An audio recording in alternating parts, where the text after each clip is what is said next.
Good morning అండి. ఒక మంచి పుస్తకం తీసుకొచ్చినా మీ ముందుకు. చాలా బాగుంది. అసలు ఇలాంటి ప్రయత్నం ఈ మధ్యకాలంలో ఎవరు చేయలేదు.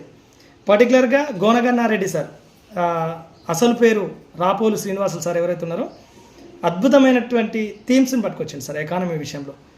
పర్టికులర్గా అంటే 3 ఎకానమీలకు సంబంధించి భారత ఆర్థిక వ్యవస్థకు సంబంధించినటువంటి పరిభాష ఏంటి, మనం కాంపిటేటివ్కు కావాల్సిన ప్రాథమిక అంశాలన్నింటినీ ఒకే చోట జోడించినటువంటి పుస్తకం. ఓవరాల్గా చెప్పాలంటే చాలా చాలా బాగా అనిపించింది. మళ్ళీ ఇంకోటి ఏంటంటే ఎవ్రీథింగ్ సిలబస్ టు సిలబస్ తెచ్చిండు.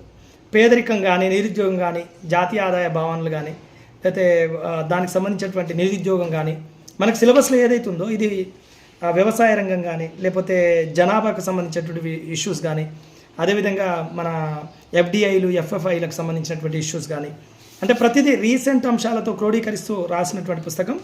గ్రూప్ 1, గ్రూప్ 2, గ్రూప్ 3 వాళ్ళకైతే చాలా బాగా ఉపయోగపడుతుంది. తెలంగాణ ఇష్యూస్ కూడా చాలా బాగా రాసిండు.